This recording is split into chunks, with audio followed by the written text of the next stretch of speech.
Very good evening, everyone. This is Rajendran here, joining from Market Calls, and welcome everyone to a training session on building trading strategies using Tradingview Pinescript. See, as you know, Pinescript is a scripting language which is developed by Tradingview, specifically designed for creating custom indicators, strategies, and scripts on the platform. See, learning Pinescript empowers you to transform your trading ideas into reality, offering endless possibilities to customize your charts and execute even automated trading strategies as well. Whether you are a seasoned trader or just starting, mastering the Pinescript opens the door to the new level of technical analysis and strategy implementation.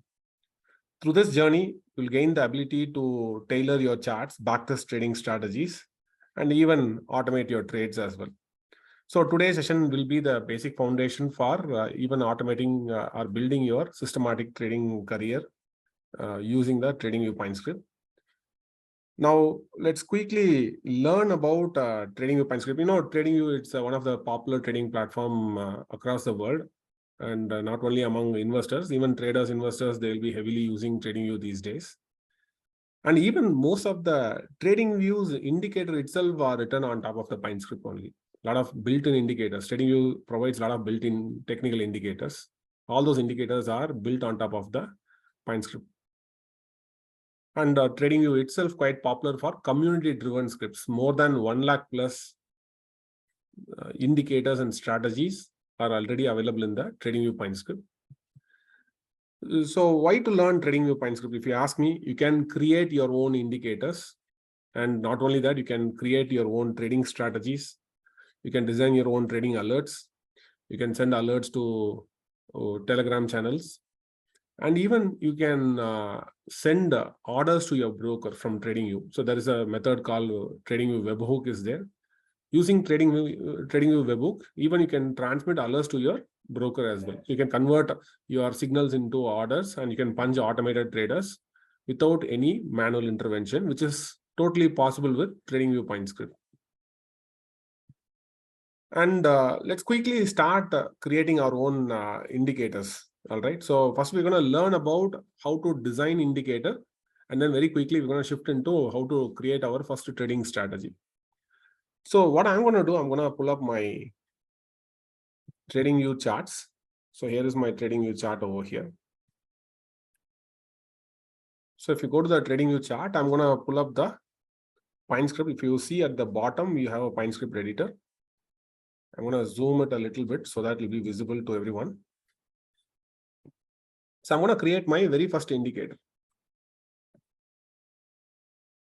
I'm going to say like simple EMA crossover. So that is the name I'm going to give to that. Followed by that, what I'm going to do here is I'm also going to add a couple of parameters over here. So I'm going to say I want to plot this above the, I'm going to say overlay. There is a parameter called overlay. So overlay equal to, I'm going to say true. You see that the moment I type overlay, I'll say like comma overlay. It provides me what are the details I have to fill in. This is called IntelliSense. IntelliSense will help you to design your coding pretty much faster. So I'm going to give it as true. Now, what does that means is any indicator that I'm going to plot on top of the candlestick charts. So I'm going to overlay on top of the candlestick charts. That's what. So I'm going to plot a simple EMA. So which is one thing. So there are two things you need to aware about that. One is // version equal to 5. Now this is part of the code where we are telling Tradingview that, hey, I'm going to use the Tradingview version 5. Version 5, the V5, Tradingview version 5 is the recent Pinescript edition, where advanced functionalities are available compared to the older version. Slowly, as the time is progressing, they migrated from version 2 to version 3 and then version 3 to version 4. Now we are at version 5. So maybe if you are starting to learn Pinescript for the very first time, I would recommend you to go through the tutorials. So a lot of tutorials you can find over here. So you can go to the tutorials, you can go through the user manual. So there is a user manual there. where you can get to know about the basics of pinescript and languages, concepts. So how it is used, right? How the data is saved, how to retrieve the data, and a lot more things that you'll be able to learn from this user manual. Mostly you can use it for guidance. And then if you are a programmer, if you want a reference, there is a reference manual is there. If at all I want to search about moving average, so there is an let's say just simply type EMA or probably TA.EMA.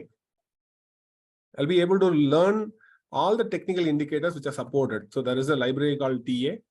Under TA, they have a lot of indicators. So this BB is for Bollinger Band, KC is for plotting Keltner channel, TR is for getting the true range, right? And then the OBV is for on balance volume. And then we have pivot indicators, ATR indicators. So a lot more technical indicators has been here. A lot of technical, all these are technical indicators.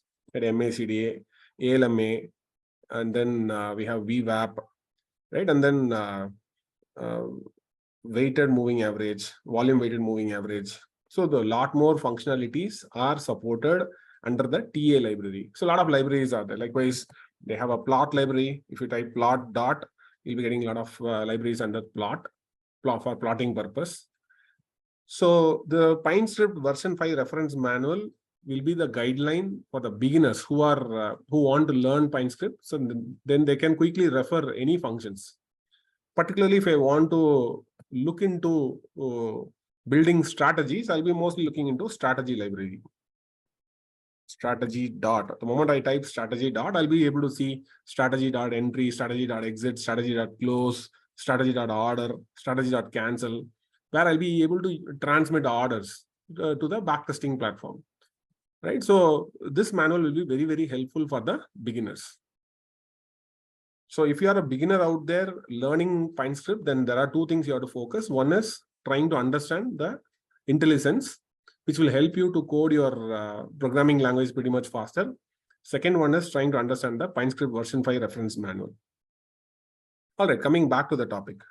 So here, the second line, first line, you know that this is more of a compiler directive where we are mentioning what version that we are going to use. We're going to use the latest version. From version to version, the programming language had been changed. Version 2 programming language is very simple. Version 3, they had brought a lot of features. Version 4 was very comprehensive and very detailed programming, very complex programming is still possible with version 5. Right, so latest version is version 5. Maybe another 1 or 2 years later, they might launch a version 6 also.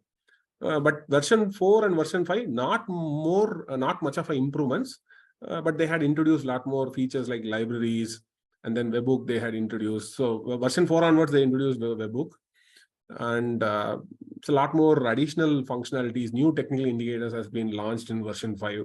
So it is whenever you're learning to learn, whenever you are thinking of learning pinescript, it's highly important that you are learning the very recent version, right? And moreover, if you want to learn the older versions also, it is still possible. You can go to the reference manual. From here, you can choose which version you want, version 3 or version 4 or version 5, right? So accordingly, the coding and examples will be changing in this reference manuals. All right. So we are talking about a plotting and simple EMA crossover. So what I'm going to do here is I'm going to do a couple of things over here. One is I'm going to give an input control. I'm going to create an input control over here. The second one is I'm going to compute the EMA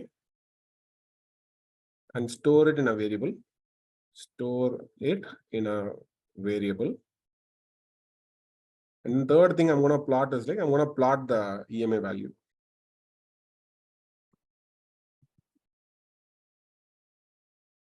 Plot the EMA value. So for creating an input control, I'm going to have two length. I'm going to store length 1 equal to length 1 is a variable which is used to store.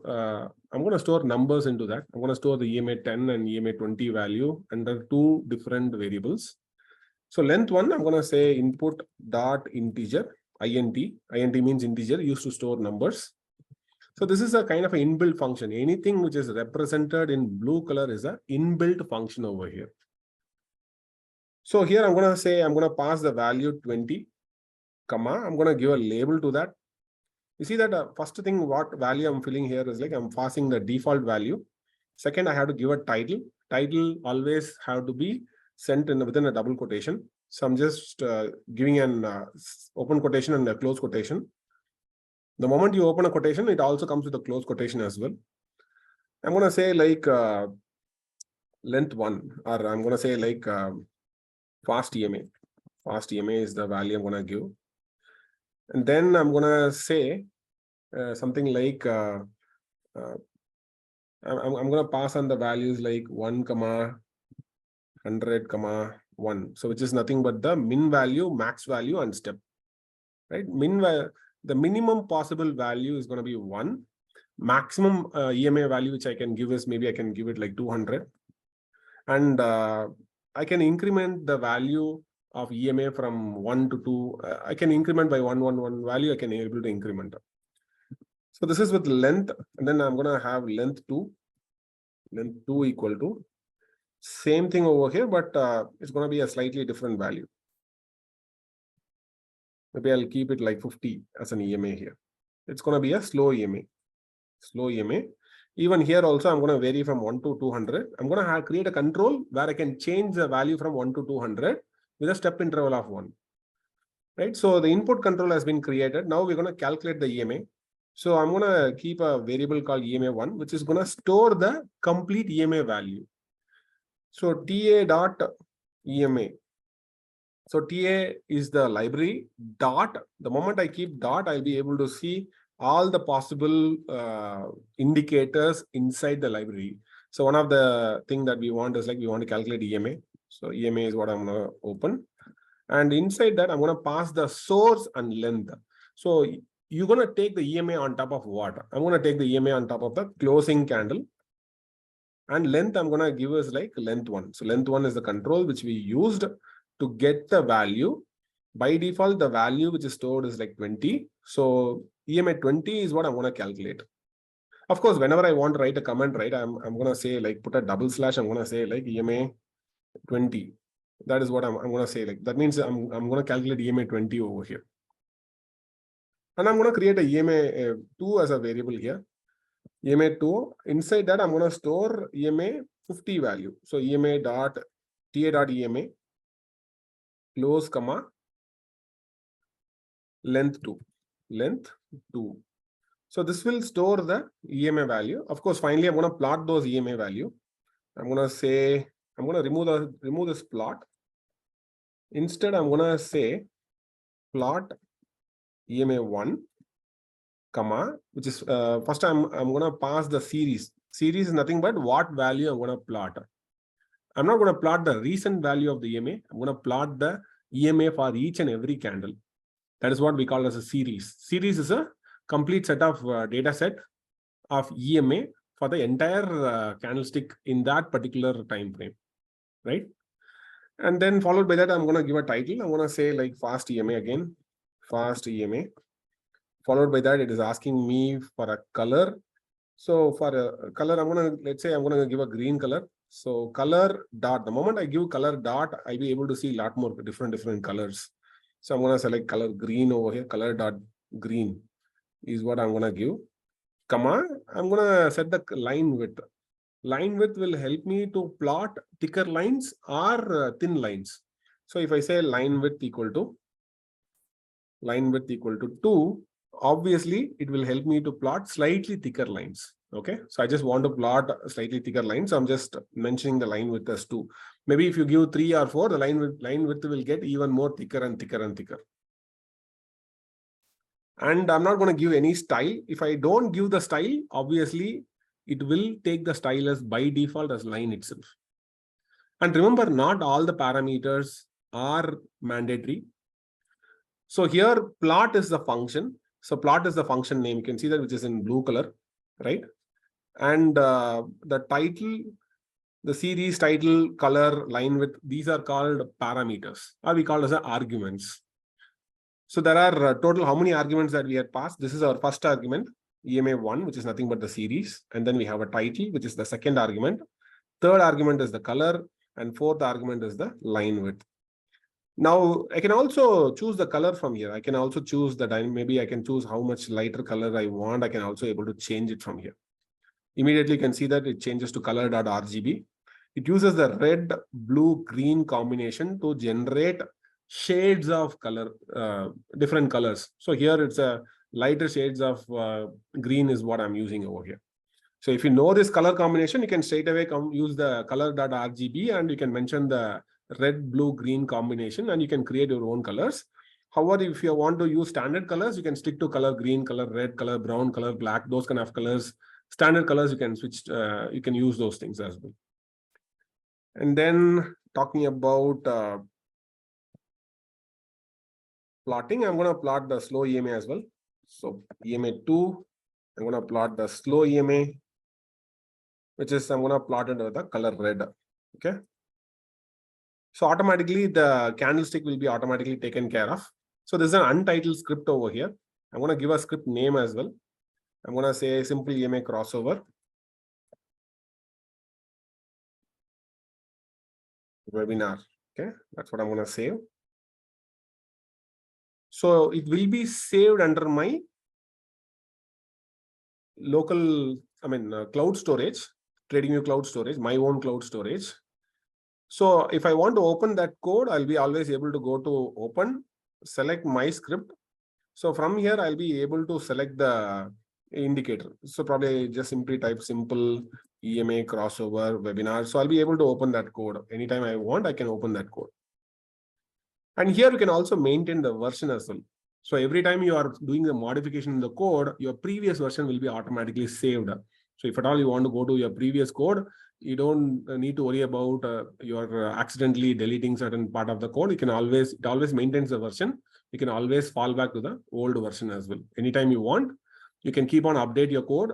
If you feel like the code has got disturbed, you can always get back to the older version. All right, so now we had done with the code. I'm having a plain vanilla candlestick over here. I'm going to apply to the charts. I'm going to add to the chart over here. Okay, so once I add to the chart, you'll be able to see that the lines are here. So we have the simple EMA crossover lines, of course. You'll be able to see those lines. So plot is a function to plot the indicators. You can see that the indicator value is plotted across the candlestick charts. Now, one good thing about the programming is like you code for one specific time frame and you can reuse for any time frame. So I can reuse the same indicator for 5-minute charts. It'll be working on 5-minute charts. It'll be working on daily time frame. Right? It'll be even working on weekly time frame, monthly time frame. So you name any time frame, it'll be working on that specific time frame over here. Right? So that is the interesting thing about, that is the most interesting thing about Pinescript coding. It is the code reusability is there. Whereas if you're going to build in Excel and all, if you try to build the same thing in Excel, for different time frame, you have to code it separately, right? So you have to render the data for that particular time frame, and then you have to follow certain set of procedure. Maybe the same procedure might be same, but you have to maintain different sheets for different time frame, and different coding you have to perform, different calculation you have to perform for different sheets. That is a little bit tiresome. Now, this is with indicators, right? If you see the indicators, if you're plotting here, one thing that you can always witness, even for the recent candle also, the value get plotted. The indicator gets plotted for even for the recent value of the indicator also. But let me quickly move on to the strategies. So I'm going to plot a new strategy over here. I'm going to build a new strategy. So let's start with the simple Donchian channel strategy. I'm going to click on open. I'm going to click on new in strategy. So whenever I'm going to click on new strategy, maybe I'll try to remove everything. I'm going to start the strategy right from the basic. So first thing is like I'm defining that a / version at the rate version equal to 5. I'm defining the compiler directive over here, which is I'm going to set it as version 5 of Pinescript. Followed by that, I'm going to type strategy over here.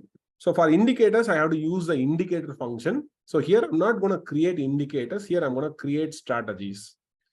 You can ask what is the major difference between indicators and strategies. See, indicators are more of a visual representation. Visually, you have to look into the EMA values or RSI values maybe let's say you're looking into the RSA values and you visually have to determine whether it's an overbought or oversold indicator. Right? The indicator will not point out where to buy or where to sell.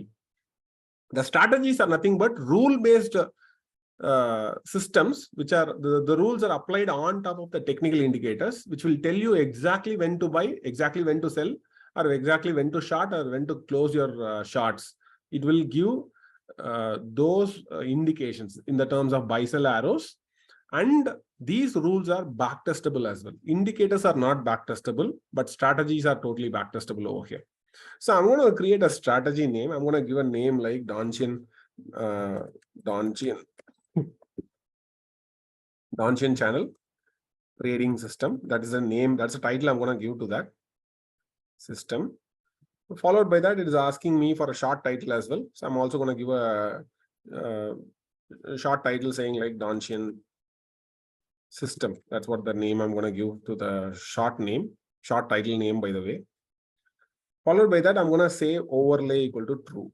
Overlay equal to true. So this is the 3 information I'm going to provide. Of course, strategy function supports a lot more variables, but these are the most important variables that you have to give. At least, even if you're not giving short title, that is fine. You have to provide whether overlay is going to be true or not. Definitely you have to say, right? So here I'm going to plot the Donchian channel on top of the candlestick itself. That is why I'm just going to say overlay equal to true. If you're not going to give the overlay parameter, it will assume that it will take the default value. The default value is false, right? All right. So let's keep the short name of the indicator as well. Followed by that, I'm going to have a couple of things I'm going to do over here. I'm going to get the input controls. And then I'm going to do indicator calculations. And then I'm going to go for plotting the indicators. So I'll put a double slash, anything. It's starting with a double slash is nothing but a generic comment. You can comment those things in English. So plotting indicators. And then I'm going to write my trading logic. So once I return my trading logic, right, the next part is like, I'm going to have my execution logic. So the difference between trading logic and execution logic is like trading logic will tell about when to trade, right? Whereas execution logic will talk about what price to execute the orders. Should I have to execute a market order or a limit order, right? Exactly, you want to execute at the close of the candle or next bar open, or you want to transmit an stop loss order, or you want to send a bracket order. So those kind of things you can specify. Or you want to cancel those orders, you want to modify those orders, how exactly that you want to execute. Of course, these executions will help you to backtest your trading strategy, right? Finally, writing a trading logic alone is not going to be enough. You have to convert that trading logic into execution logic, right? Maybe once you look into the example, you'll get a pure clarity about how to write a simple trading strategy. So let me create the input controls over here. So I'm going to say, first thing first, let's go and create the input controls. I'm going to have a length. Once again, I'm going to create input dot integer. I'm going to create the default 20 length Donchian channel.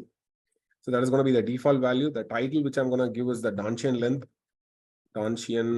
length of the channel. And I'm going to give the value from minimum value. I'm going to keep it as 1. Maximum value, I'm going to give it as 100. And the step, I'm going to give it as 1, right? Then, which is followed by that up color. So I'm going to give a control for the color as well. In the previous indicator, we had given a control only for the length of the EMA 1 and EMA 2. So here, we are not only going to change the length as a control. When I say control, I'll tell you how you can see the control. So in the previous indicator, we have a control over here, right? So we have written a control, input control we have written. The control you can able to see if I hover over my mouse over the indicator name, I'll be able to see a gearbox. So if I go to the settings, I'll be able to see the controls over here. Two controls we had written, right? Fast EMA and slow EMA. Fast EMA is like 20 and slow EMA is like 50. I can even change the controls over here. Automatically, you can see that the values are getting reflected on the charts. So this is what a control is all about. I'll be able to change my values. I'll be able to change the colors. I'll be able to change the dates. I'll be select the time frames. So a lot more controls we can build using the input functionalities. So again, here I'm going to define a control for the color. So there is a function called input dot. The moment you type input dot, you'll be able to see a lot of controls over here. If I want to change the control, I have to select input dot color. So that is a function. Color is a function. Input is the library to create various input. So you can input an true or false kind of stuff. You can input the colors. You can input the dates and a lot more things that you can do with the input functionalities. So you have to go and explore input controls and input libraries to understand what are the different types of input controls I can give. So here input dot color, I'm going to give the standard color green over here itself. Color dot green. That's what I'm going to use as a standard color. And I'm going to give a title to that. I'm going to give a title like up color. So we have two channels, right? Up channel and a down channel. For up channel, I'm going to give up color. And likewise, I'm going to maintain down color over here. Down color equal to input dot color again. So I'm going to give color red, color dot red. Followed by that, I'm going to give a title as down color. All right. So once I'm done with that, the next one is like, I'm going to create another control whether to display the channel or not. I'm going to create we call this a Boolean. A Boolean is either true or false value. So I'm going to say like display channel. So display channel is a variable name, which is going to store either true or false. I'm going to put it as a control over here. So which means input dot bool. Bool means Boolean. The output of Boolean is, as I said, it is either true or false, right? So Boolean, I'm going to, by default, I'm going to set true as a value here. Means by default, please display the channel, display the Donchian channel. If I select false, then the Donchian channel should disappear. It should not show me in front of my screen. That's what I want. So I'm going to say like display channel. That is the label I'm giving over here. So always whenever I'm giving any label or title, it will be enclosed within a double quotation. All right, so we're done with the input controls. The next one is the indicator calculation. So I'm going to use upper equal to TA dot highest. There is a function called TA dot highest, which will calculate the higher high of the last 20 bars is what I want to calculate. So I'm going to pass two values over here. One is the high value I'm just passing. So I have to pass two values. One is the source, another one is the length. So high comma length. So this will calculate what? This will calculate the higher high of last 20 bars. It will calculate for each and every 20 bars, it will calculate the higher highs, right? It will not calculate only the recent higher high, but it will do that same thing for each and every 20 bars. Each and every 20 bar window, it will be keep on calculating the higher high value. And followed by that, I'm going to have a lower channel where I'm going to get the function called TA.lowest. Under TA library, we have the lowest function. The reason why we are using is like we're going to get the lower low channel also. So lower low channel, low of last 20 bars, which is nothing but the length. Under the length is where I store the 20 as the number here, which will be stored under the variable length. So higher high of 20 and lower low of 20 is what I'm going to use over here. So this will calculate what? Lower low of last 20 bars. So that is what here the window that we are selecting here is that 20 as the window that we are selecting over here. And I'm going to plot the indicators as well. Let's say first I'll show you the plot here. So I'm going to plot upper, comma. I'm going to say like, I'm going to give a title saying like upper channel. per channel. And I'm going to say like up color. So up color is the color name. I'm not giving the color dot green here. Instead, we use the variable, right? Color dot up color is what? That up color is what I'm going to place it over here. The up color stores the colors, color green. Obviously, it creates a control also so that user can change the colors now as well. And followed by that, I also have to set the line width. I'm going to set the line width as line width. I'm going to set as 2. Right?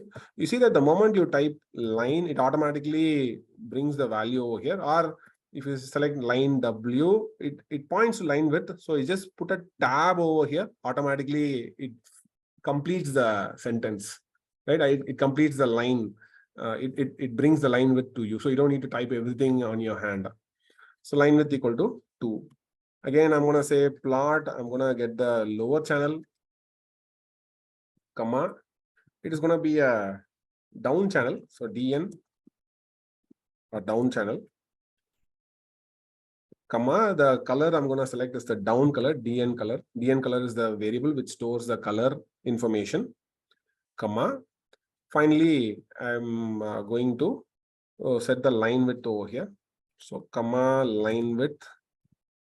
I'll give a tab. Automatically, the value comes over here. Line width equal to 2. So we had up to this point, we had plotted the indicator. Let me also save the code. Okay, save it. The code is not completely built yet, but I'm going to show you up to this point what we had done. Even though it is a strategy, so far we had built only the indicator part only. Up to the indicator part, we had built that. We haven't coded the trading logic yet, and we had done with the execution logic also. Those are the 2 parts which are still yet to complete. So I'm going to store this under Donchian channel trading system -webinar. So let me save this. So that is a code I'm going to add to the chart. So before adding to the charts, let me ensure that I'm deleting all the other indicators from my chart. So now I'll go to the Pinescript and then I'll click on add to the charts. So of course, you can see that if at all there is any error in the line, obviously you'll get to know that there is some line is there. So it says like undeclared identifier true is there. So what does that mean is like at this point in time, I haven't used the display indicator over here. Display channel is not used yet. So for time being, I'll comment this. I'll save it. So it is compiling. If at all there is no error, then it will not say anything. Now I can add to the charts. It says there is an undeclared identifier color identifier true. So what are we missing here? Undeclared identifier true. That is the undeclared identifier true. Oh, here. So the overlay here, right? Supposed to be, it's a small true. It's not, I should not use a capital letter over here. You see that there is a difference between capital letter and the small letter. Capital letter, it is not recognized. It is still in white. So if I make it like small letter, it should be in true. So that means this is nothing to do with that. So it is now in recognized as a inbuilt identifier, true. So let me save it. Now there should not be any errors. You can see that there is no error at all. If I add to the chart, it should be adding it to the charts. Okay, so I'm just getting immediately I'm getting the overview. I'm just getting no data. That means I haven't coded any strategy yet. So we'll come to that part. Let's see what we had coded. So we coded the Donchian channel, right? And you can also see that the Donchian channel is getting plotted, which is fine. And then we have the controls. If you look into the controls over here, we have inputs. So under Donchian channel, we can control the length, we can control the color now. And by default, it is checked. Check means it will become true. If I uncheck the box means the display channel variable will become false. So this is true and this is false. All right. So this is what we had created thus far. And now very quickly, I'm going to go to the Pinescript editor and I'll come back to the point of building the trading logic over here. So talking about trading logic, right? I'm going to explain to the system when I want to go long and when I'm going to go short. That is what I'm going to explain over here. So I'm going to create a long condition. I want to go long, particularly when the close of the candle is breaking above the upper channel. For example, we have a Donchian channel, right? When this Donchian channel, we have an upper channel, right? When the upper channel is crossing, when the close of the candle, when the candle is closing above this upper channel, this is upper channel and this is lower channel. So when the Donchian channel is able to close down below the lower channel, this is lower channel over here. So whenever the candle is able to close above that, that is a buy. And whenever the candle is closing below the lower channel, I always want to refer to the previous lower channel only. I want to look for a breakout. So by default, it will not do any breakout at all, right? So always I have to look for the previous value of the channel. So for a previous channel, I cannot refer upper. I should say upper of 1. So this will be always pointing to my previous day's upper channel. And lower of 1 will be always pointing to my 1 day before lower channel. So I have to give a small delay over here. What I want to plot is, I don't want to plot the current upper channel and current lower channel. I want to plot the previous day's upper channel and previous day lower channel. So I'm going to say upper of 1 is what I'm going to plot, and I'm going to plot the lower of 1. Okay. So plot the indicators, plot the previous channel. So if I save it, now, I'm just made a small mistake over here. Let me save it. Is there any error I'm getting?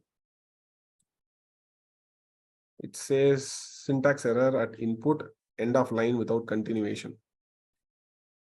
What did I miss here?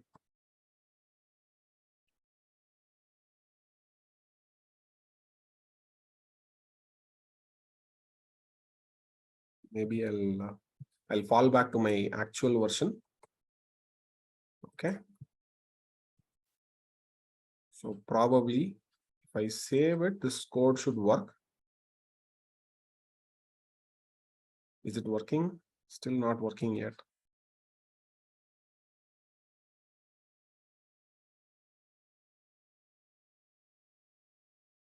Let me add to the chart. Let's see if there is any error is happening.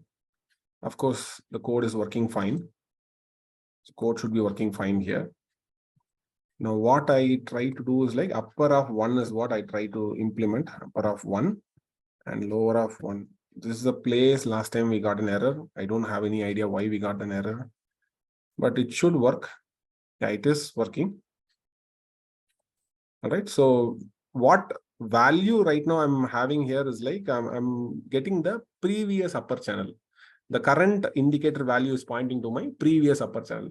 So now the candlestick will be able to break out. You can see that the candles are breaking out.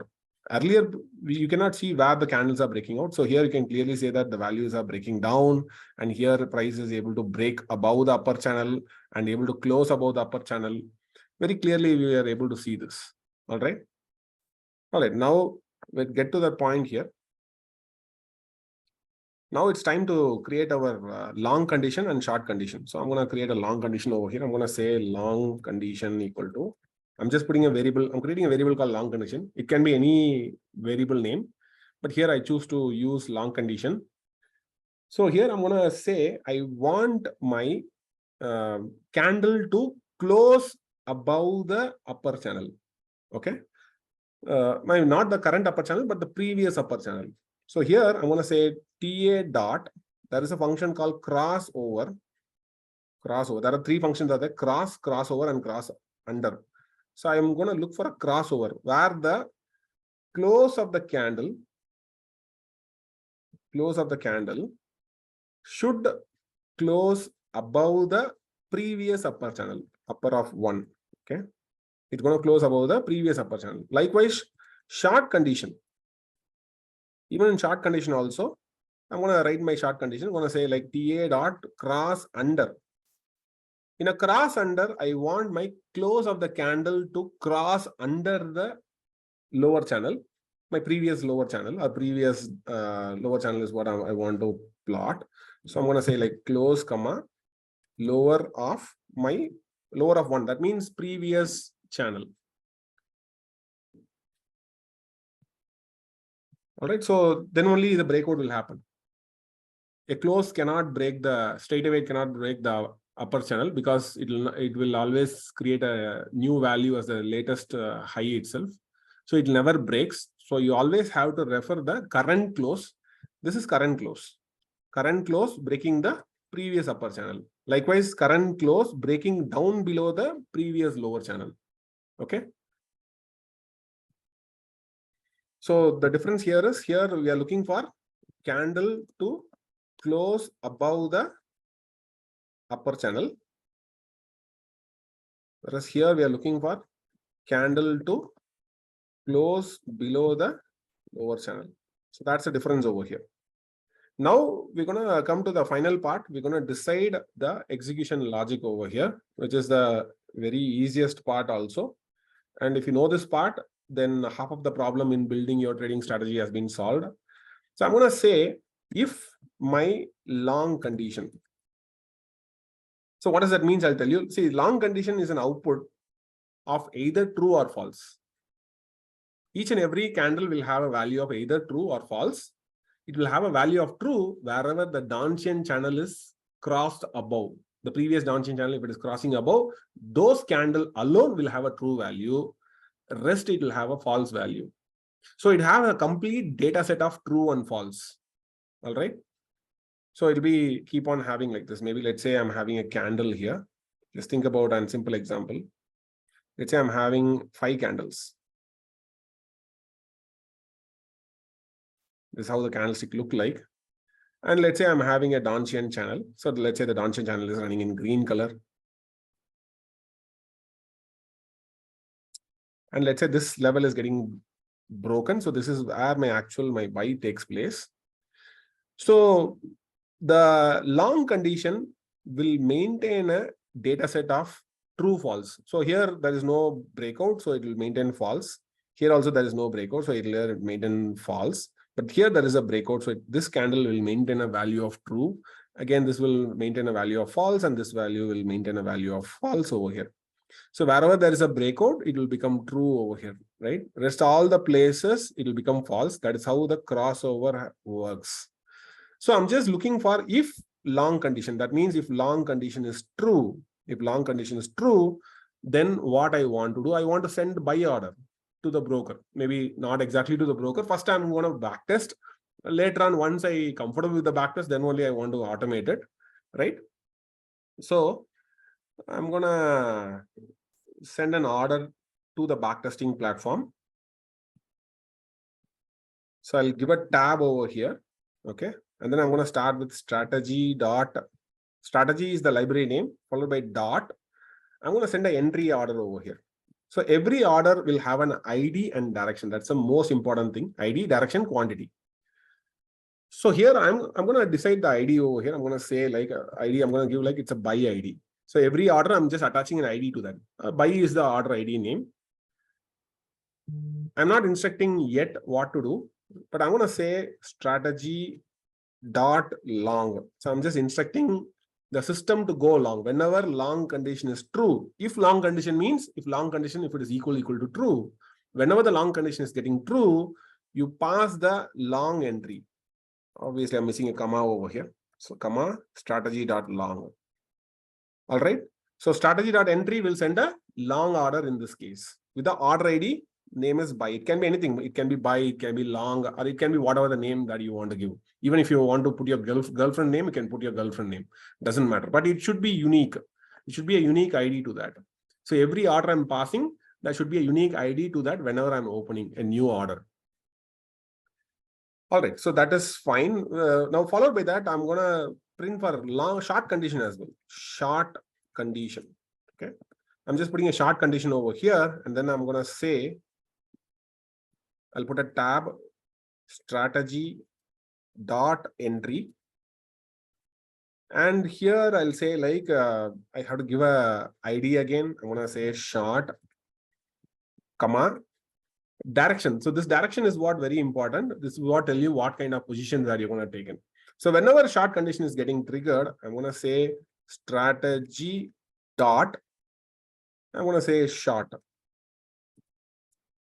So when long conditions trigger, send a long order. Obviously, here we are trying to send a market order over here. So we are trying to long entry will send what? I mean, strategy entry. Here we are not specifying any order type. So if I'm not specifying any order, then this will send a buy market order. Buy market order. Since it will be sending a buy market order, it will execute at the closing price of the candle. Closing price of the candle. So whichever the candle the signal is getting generated on that specific candle, closing will be considered as the entry price, right? Likewise, here it will be generating a short market order, and this will be used as a closing price of the candle will be used as the entry price. Closing price of the candle will be used as a short entry price. And here for the long entry price. So that is how the things will be working in the trading strategy. But this is a very simple strategy. You can write complex models also. Let me save this code. If I save this code, you can see one thing which will be happening over here. If I go back to the indicator, now you'll be able to see buy short algorithm that you'll be able to see over here. When to buy, when to sell, when to short, those information will be available. Of course, something like Bank Nifty, right? You'll be able to see this strategy. Now, this strategy here, it will be showing where the long signal is getting triggered and where the short signal is getting triggered. It automatically detects and then show you. Of course, for a longer period, we haven't seen any. The buy signal started around 23rd of November. Long time back, the signal got generated, and sell signal got generated on, I think, today only the sell signal got generated. There is a tremendous rally which had happened recently. So one good thing about once you coded this indicator, you will be always able to see the numbers over here. Let's try to understand what this numbers means. Okay, let's try to understand what this numbers means. It says +2 over here and it says -2 over here. So it is talking about quantity, how much quantity to buy or short. My first, let's say, first time I'm just getting a short in the system, then it'll be taking short. So it will try to short -1. -1 means one quantity is getting into short. Second time onwards, my buy signal, if it is getting trigger, it says +2. So what does that means is I'm already having a -1 position. Now I'm punching +2 quantity. That means my net position here will be -1. And since I'm buying 2 quantity over here, my net position will become +1 over here. I am now positive of +1 shots. Even though I'm punching 2 orders, 2 buy order I'm punching, 2 quantity of buy order, I am getting a net quantity of +1. Again, you can see that my -2 is what it is getting printed over here. What does that mean? I'm just shorting again by -2. So what does that mean is my net quantity will again become -1. Okay, means I'm net short of -1 over here. Means even though I'm actually reversing my long to short. So if I want to reverse my long to short, I'm already having one lot of short in Bank Nifty future. If I want to buy it, what I have to do? I have to buy 2 times of the quantity so that my net position will become 1. Likewise, if I'm already long one lot in futures, if I want to go short, I want to convert my long to short, I have to sell 2 quantities over here. That is what it is exactly happening over here. Whenever a long is getting detected, it is if the position is already short, it is completely reversing from long to short by selling 2 times of the quantity. And if the position is already short and you want to go long, the long order is completely closing the old position and it is invoking the new position. That's why 2 orders are getting punched every time. But if I want to set the quantity, so here we are not setting any quantity over here, right? If I want to set the quantity, what I have to do? I have to open the code and then I have to say there is a variable, there is a variable called QTY. So comma, you can see that there is a variable called QTY. I'll say QTY equal to, let's say I want to trade 5 lots. I don't want to play with 1 lot. If I don't specify quantity, automatically quantity will be fetched as 1. But if I want to trade with 5 quantity, then I have to say quantity as comma quantity equal to QTY equal to 5. Right? So buying also, I'm just sending 5 quantity. Selling also, I'm just shorting also, I'm just saying 5 quantity over here. Now, if I save it, automatically can see that 1010 will be getting published over here. You see that the 10 and 10. That means net quantity is 5. But since we are closing the old position and we are invoking a new position, a quantity of 10 is getting displayed over here. Always 10, 10, the 10 and 10, 10 minus 10, 10 minus 10 will be always there. It is keep on doubling the position every time, which means always it is maintaining a plus 5 quantity or a minus 5 quantity as a net open position. All right. So that way you can define the quantity over here. And the most important part here is, let me do one thing. I'll fall back to the quantity as 1 itself, so that I'm trying to understand what is happening at the strategy level. It will be pretty much easier over here. I'll save it. And now what I'm going to do here is I'll be going to the strategy tester section. This is the most important part. Now, once you build the strategy, next part is all about backtesting the strategy, whether the strategy is working fine, is it generating profits or not, are there any risk involved in the strategy, and what are those backtesting metrics? This is what generally you'll be looking around. So I'll be going to the strategy section over here. You can see that it shows the equity curve. So now this is what we call as what? Equity curve. So equity curve talks about what? How your money is growing if you're going to follow the buy-sell rules. Right? This is nothing but what? Equity curve. Equity curve. And you can also see a purple color line. This is called as a drawdown curve. Drawdown curve. Equity curve talks about reward, how much reward you are going to get if you're going to play this strategy. And drawdown curve talks about what kind of risk is involved in that particular trading system.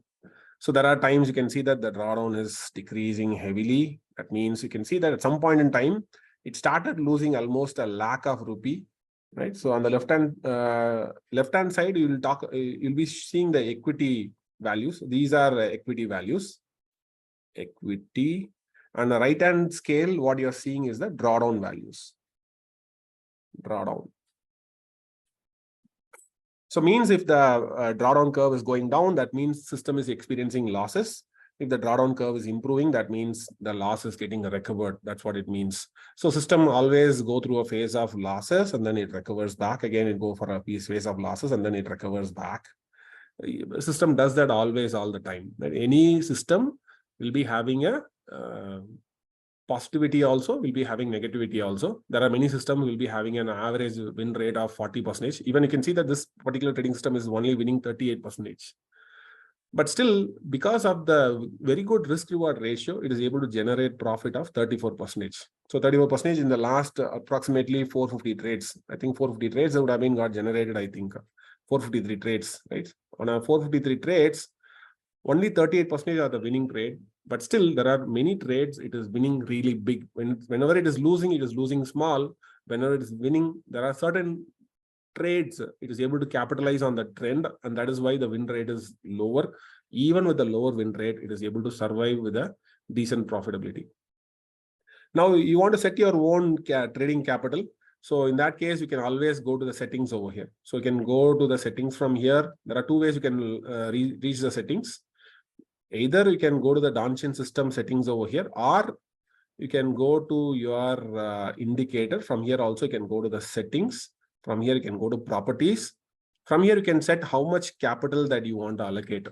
So here, by default, it is allocating 10 lakhs of capital, right? But, for trading 1 lot, you can even trade with less than 2 lakhs is more than enough. But 2 lakhs is a decent capital to start with, to trade with 1 lot, 2 lakhs or 3 lakhs. So if I keep 3 lakhs over here, the returns will be calculated on top of your initial capital. And here you can select the order size as like whether you want to select one contract. One contract means by default, it will get the lot size data. And you can say like you want in number of contract, or you want, let's say I want to bet 2 lakh rupees per trade or something like that. Or you want to bet 10% of the equity or 50% of the equity, something like that you want to say. Accordingly, the size of the trade size will be allotted accordingly. Let's say for time being, I'll keep it as one contract itself. Okay. So if it is equity, it will always pick up the equity value. If you are using future contract, then it will get the lot size automatically. So that intelligence is there within TradingView. And then We don't do pyramiding at the basic level. This is a very basic strategy. So pyramiding is not involved. Pyramiding comes under advanced strategies where you want to add on to your existing position or you want to cut off your positions. So those kind of things will be coming under pyramiding. We are not going to do any pyramiding. So we're going to keep it as one itself. One means it will not pyramid anything. So it is a regular buy-sell trading system it is. And then commissions. So trading commissions generally will keep it around 0.02% for managing the brokerage, taxes. So we'll be having trading charges, right? We'll be paying to the exchange charges will be there. And then there will be SEBI charges will be there. GST will be there. And we'll be having, what else? We'll be having stamp duty will be there. So all those things will be covered under commissions. So I'm just keeping a percentage commissions are there, even though there are brokerages like 20 rupees only. We're not going to key in only the brokerage. We also have to add the taxation part also. Taxation part and the exchange turnover fees and all those other fees put together. I'm just putting 0.02 since it is a futures. Generally consider using 0.02. If it is a delivery markets, then like NSE equity or BSE equity, I'll be mostly using 0.12 as a percentage for handling with the commissions and other taxes and the exchange turnover charges and other stuff. All right, once I press OK, I'll be able to go to the strategy tester and then able to see how the strategy is performing, whether the strategy is making money or not. I'll be able to see over here. And there is a performance summary is there. Under performance summary, what is my total net profit? What is the gross profit, right? And what is the gross loss? So only profitable trades, it calculates how much money it had made, and only losing trades, how much money it had lost. So net of this gross profit and net of this gross loss is what we will be getting as a net profit over here. And then we have max run up, and then we have max drawdown. Maximum drawdown talks about at some point in time, the strategy was losing 1.4 lakhs. At some point in time, after a sequence of profits and losses, it was slowly losing. Some bad phases was coming in, and then during those bad phases, it is losing. So that's what a maximum drawdown is all about. Likewise, we have a max run-up also. Max run-up is exactly opposite to maximum drawdown. So there is a question mark is there. If you are a beginner, you can always click on that and you'll get to know your answer. There's a help center which explains what is an max run-up means, right? So maximum run-up of wins. So at some point in time, the strategy keeps on winning and winning and winning. It went from almost 3.48 lakhs. It was winning on the winning side. Like how similarly a strategy goes for a drawdown, it goes for a max run-up also on the winning side. So it went like 3.48 lakhs on the winning side. So it explains about the risk and reward of the trading system. And then we have buy and hold return. As of now, it is kept at 0. As of now, we are not bothered about buy and hold. And there is something called Sharpe ratio. So Sharpe ratio, definitely, if a trading strategy is having a value which is more than 1, will be considered as a decent trading system. 0.22 means strategy is very few trades are making big winning trades. That's what it means here. Or some few trades are considered as a risky trades. That's what it means. The Sharpe ratio is pretty much lower here. Sortino ratio talks about how smoother your losses are. Right. So bigger number, again, 1 means it's a very good trading system. More than 1 is what a decent number is. At least 0.9 or 1 is considered as a reasonable trading system, where it tells you how smoother your equity curve is or how smoother your drawdown curve is. Sortino ratio only talks about drawdown. The Sharpe ratio talks about both risk also, how smooth the risk is, reward also, how smooth the risk is. Maybe if your strategy is having something like this, it's making money like with violently. Let's say your 100 rupees went to 200 rupees like this. This is, let's say this is strategy A. And strategy B also started at 100 rupees, but it is slowly making money. There was a small losses, but still it's slowly making money over a period of time. It come to 200. So this is strategy B. So usually Sharpe ratio for here, the Sharpe ratio will be high for this particular trading system because the returns are pretty smooth. Whereas here it is having bigger upside and downside, right? So it is kind of little unpredictable compared to the strategy B. So the Sharpe ratio will be low over here, right? The Sharpe ratio.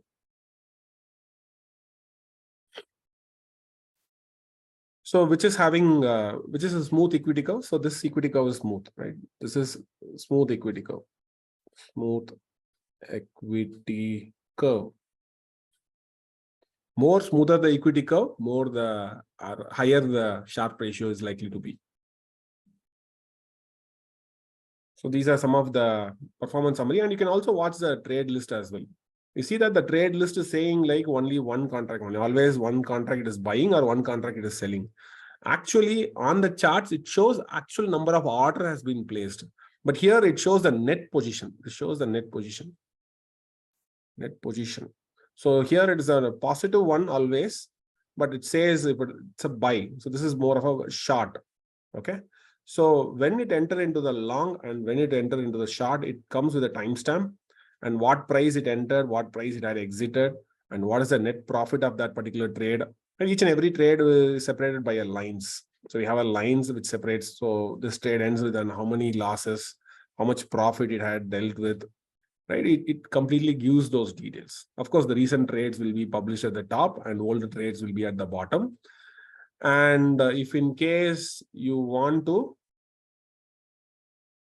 download this in an Excel sheet, you can always download this data. So you can get the complete trade list in a separate Excel sheet. You'll be able to get those information, right? Later on, you can perform certain other data analysis you can perform on top of this Excel sheet. And this is with regular backtesting, whereas if you have access to premium, if you are a premium user, you may be also able to do something called deep backtesting. Under deep backtesting, right, you'll be able to backtest larger data set. You can see that I'm able to backtest from 2018 to 2023. I'm able to see even more larger data set. I'm able to backtest. I'm getting almost 847 trades. So more data will be available if you are a premium subscriber of TradingView, whereas lesser data will be there if you are a free version user or if you're a pro version user. Pro version user, I think they will get up to 5,000 bars, whereas if you're going to use premium version, you'll be able to handle up to 20,000 bars of data, right? Almost 4 times of data will be available for the premium users. So that is a basic difference between free versions and paid version. Paid version will get more data, so you'll be able to analyze more data set in your TradingView, and you'll be getting a better view about your trading strategy, how your trading strategy is working with a larger data set. Otherwise, if you are a free user, maybe you'll be getting only limited data set to backtest your trading ideas. So that is a benefit with the higher end versions. All right. So this is one thing I thought like I'll explain. The next important thing about and the last important thing about backtesting is like sending a limit order. So we talked about sending a market order, right? So when talking about market order, I want to point out something over here. Now what I'm gonna do here, I'm gonna backtest the limit orders. So let me pull up the limit order here. So let me save this chart as a separate one. So I'm gonna say, I just want to save this as a separate script. So I'll just copy the entire content. I'll open new strategy. I'll paste the content over here. Instead of sending a market order, I'm going to send a limit order. So here, when talking about limit order, what I'm going to do, everything remains the same. The only thing what I'm going to change here is the limit order. The conditions are going to be slightly different. So I'm going to say there are a couple of logic I'm going to write over here. Fresh buy. Whenever it is buying for the very first time, when I don't have any open position, I'm going to buy it for the very first time. So the condition will be like this. If long condition, I'm also save this name. I'm going to save like Donchian channel trading system limit order. Limit order is like when a certain level is getting touched. So in the difference here is, in the previous example, I said like when the candle is getting broken and when the candle is closing above the level, the order will get triggered. Order will always get triggered on a close of the candle only. But here, what I want to do here is like, I want to place order at the touch of a level when the price is crossing at this crossing point of the upper channel.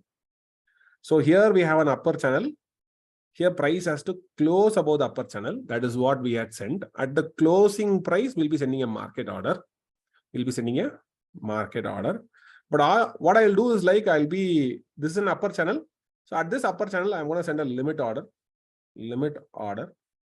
Okay. When the price is touching this level, I want to execute my trade. So that is what I want to do here. So I'll be placing a limit order over here. Let's see how to do that. Okay. That is the basic difference between sending a market order and a limit order. So I'm going to quickly implement this. So I'm going to say, I want to do a fresh buy when there is a long condition is true. And at the same time, my open position, which is what I call as a strategy dot position size, position underscore size, if it is equal to 0. That means when my net position is 0, means I don't have any open position and I'm getting a long signal. That is my very first long signal I'm getting it over here.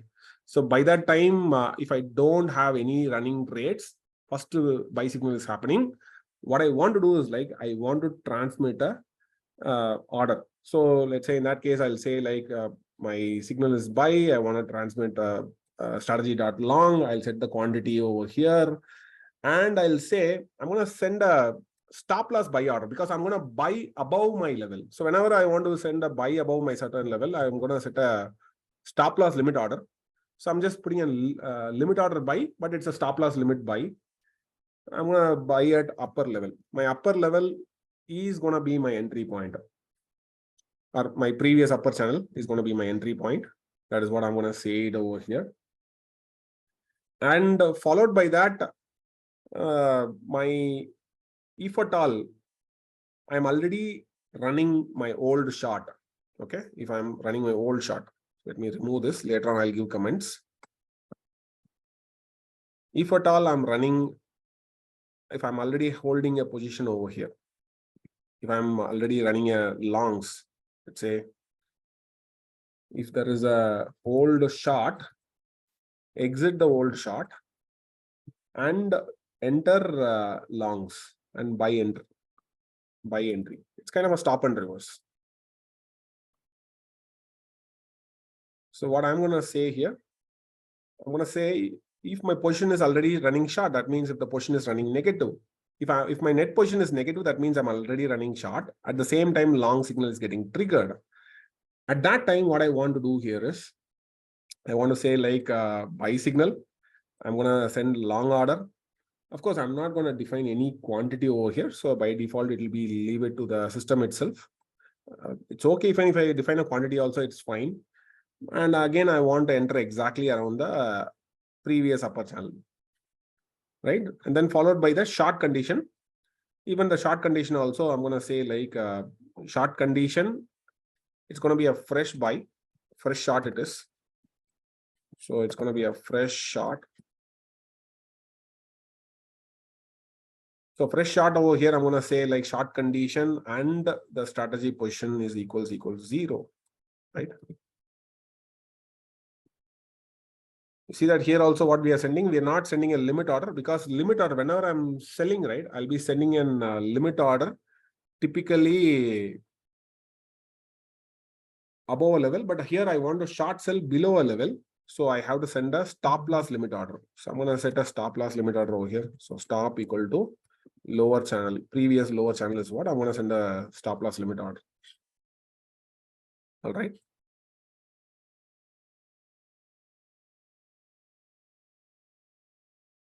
And then finally, stop and reverse. So if I'm already having a old longs, I want to exit my old longs.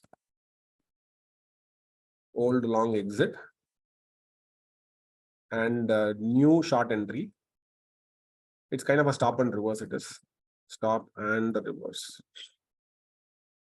So which will be very similar to that. The only thing is like my position size, if it is greater than 0, already if my position size is greater than 0, that means if my net position is positive, which means if I'm already running longs, simultaneously, I'm also getting a short condition is getting true. That means I have to close my old position and I want to convert into short. So what I will do in that case, I will use strategy.entry. I'll just simply place a short over here and then I'll simply use this indicator to short sell immediately. So my long condition will immediately switch to short condition. It will sell the quantity double the times automatically. That will be happening in the system. Right. So this way I'll be able to transmit a limit order over here. So this is a limit order trading system. Let me close it out. So whenever the level is touching, the only thing is like when the level is getting touched, when these level is getting touched, automatically it will transmit an order over here. That is what it will happen over here.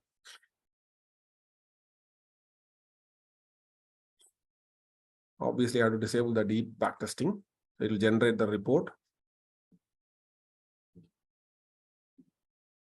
So the only difference thing that you'll be seeing here is like here you'll be looking for a touch of a certain level.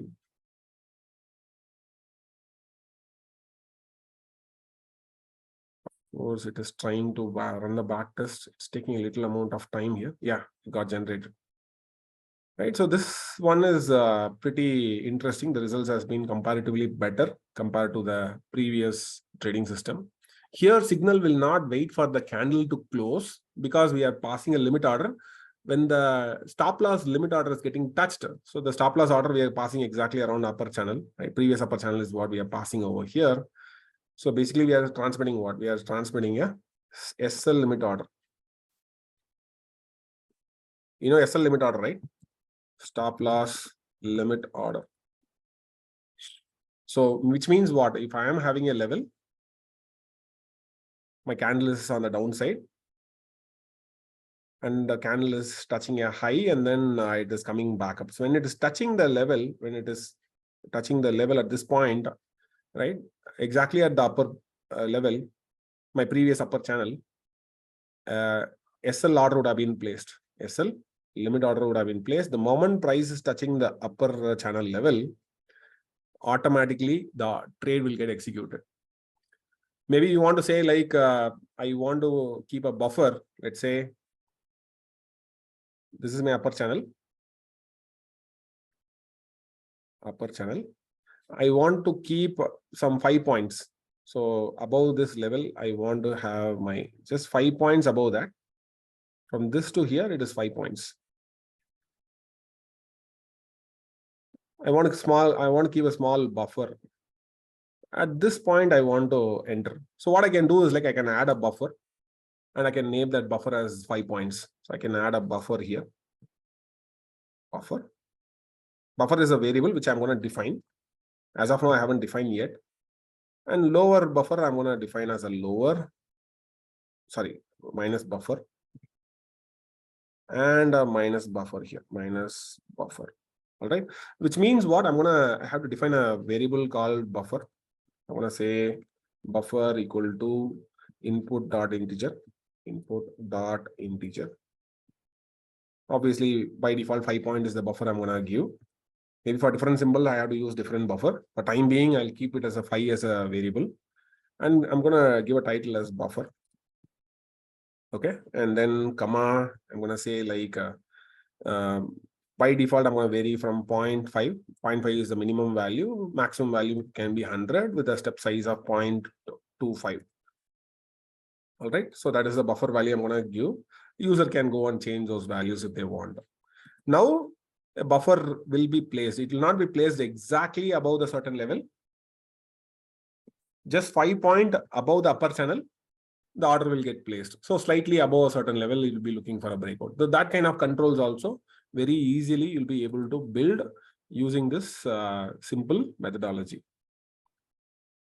Obviously, it should not be an integer because the number here we are using a float. So I'll be using something called FLOAT. Float is with decimal numbers. So I'll say 5.0. Okay. Because I'm using 0.5 and 0.25 and all. So it is not an integer. Integers are round numbers. So here we are talking about decimal numbers. So if you are going to use a decimal numbers, then I have to use float as a variable here. Let me save it. So the strategy is completed over here. Now you'll get a complete details about if you're going to use buffer, then what could be your result. It will get published over here. So I'm sure you might, there are a lot of orders are there. Most important strategy orders are strategy.entry, strategy.close. Strategy.close is primarily used for closing the order. particularly if you want to only exit your position. You don't want to reverse your position, but you want to only exit your positions. You can use strategy.close. Strategy.exit will be useful, particularly you want to close, let's say half of your position you want to close. You're running 2 lots, but you want to close only 1 lot. Partially if you want to exit, or completely if you want to exit, then strategy.exit will be used. Strategy.close will be primarily used for completely exiting your positions. And then strategy.close all primarily used for closing all the orders. Strategy.order can do order modification, and strategy.cancel will be primarily used to cancel those pending orders. If you're having any pending orders which you want to cancel it, if you're having limit orders or stop loss orders which you want to cancel it, automatically you can issue a cancel. That will cancel all the open pending orders will get canceled over there. And we had seen what is an equity curve and what is a drawdown curve, right? The equity curve is in the green color line, and the drawdown curve is nothing but the purple color histogram bars, which shows how bigger the risk is. So you'll be able to evaluate the risk in your trading systems. So there is a small promo over here. We are starting an TradingView Pinescript Masterclass. So where you'll be completely learning how to design your own indicators, how to design your own trading systems, and how to build your own automated trading system. We'll be starting with the simple indicators, and we'll be building complex trading systems as well.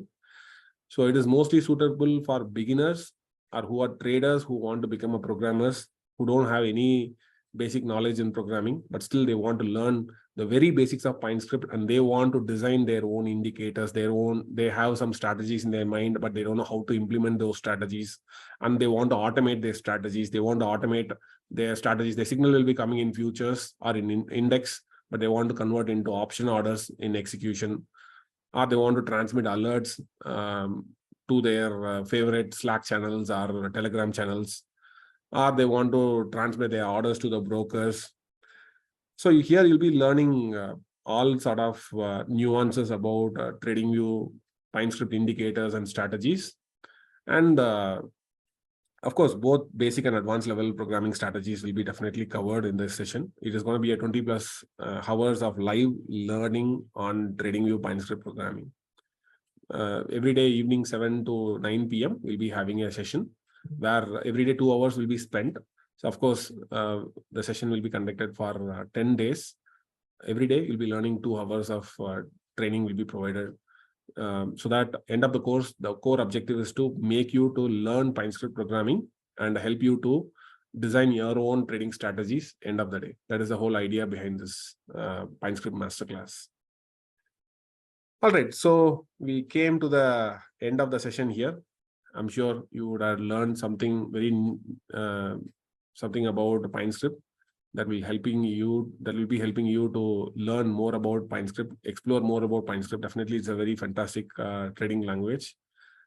And if you're really curious to know about that, more about Pinescript, definitely consider joining our masterclass.